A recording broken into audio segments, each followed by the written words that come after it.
This echo chamber was used to deceive you into believing that Iran posed an imminent threat to the United States and that you should strike now. There was a clear path to a swift victory. This was a lie and is the same tactic the Israelis used to draw us into the disastrous Iraq war that cost our nation the lives of thousands of our best men and women. We cannot make this mistake again. So I think you've explained how the echo chamber and the lobbying campaign worked. It wasn't just on Fox and the Wall Street Journal. It was by telephone and text message. It was in person, and it was relentless.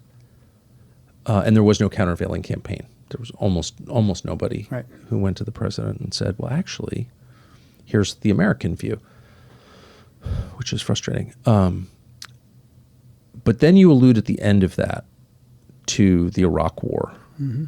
And I think you told me at dinner last night, I think you spent 5 years total. You had 11 combat deployments. You spent about, you think, 5 years in the country. I mean, 9 of those deployments were to Iraq for 6 to 8 months. So, yeah. Okay, so you've had some time to think about the Iraq war. yeah. More time than is healthy, yeah. Can I just say, because it makes me... So here you go, you join the Army at 18.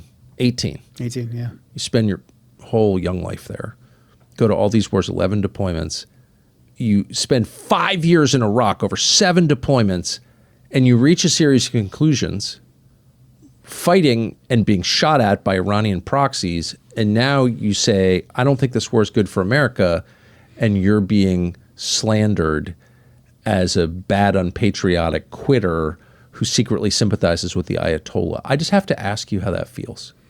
I mean, they love you when you're just saluting and moving out, but then the second you say, I don't think we should be doing this, and I have an opinion now, then all the attacks come at you. But I truly believe that that God put me where I am right now, really putting me through everything I've been through in my life to bring me to this point. I don't believe that God said, hey, you're here now in this moment to just sit back and be a good soldier for this iteration. I've had lots of friends who have said, hey, I think you would have been more value staying in the administration with your experiences. And I understand that, and I'm flattered by it. But considering all that I've seen, the conclusions that I've reached, I feel like I'm here for a reason. And something I think probably on my 3rd or 4th deployment, as I was realizing that we were lied to get us into Iraq, and that we had a whole mess that we now had to clean up, and how much it mirrored and echoed Vietnam. I remember as being in my mid to late 20s, being very frustrated with a lot of the Vietnam veterans who did not speak up against. I know some did, but especially Vietnam veterans who stayed in service as I had intended to do, who stayed in service and who advocated for the Iraq War. Colin Powell is someone who I have a lot of respect for the way he fought in Vietnam, his leadership in Desert Storm. But then the way that he was part of lying to get us into the Iraq war and then staying on and continuing those lies, knowing full well, having all the experiences of being a guy on the ground in a feudal war that was, basically we were deployed to under false pretenses.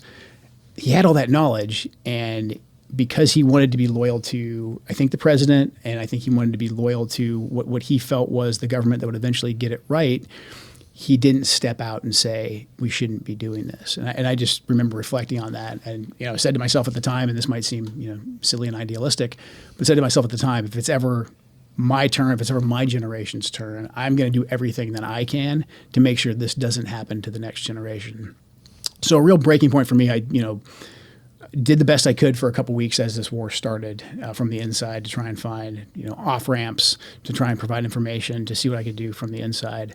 But watching the casualties roll in, and I don't want to use anyone's loss as a political talking point, but for me personally, watching more casualties come in, I just couldn't stand by as both a veteran and then as a Gold Star husband and say, like, I'm just going to continue to soldier on in this. It's time to try something different. I know this path that we're on, it doesn't work. I've seen enough data. It's time to do something different. How hard a decision was it? It became really clear to me, over the weekend, this past weekend, that our message just wasn't getting through, and I was like, I know what happens if I stay.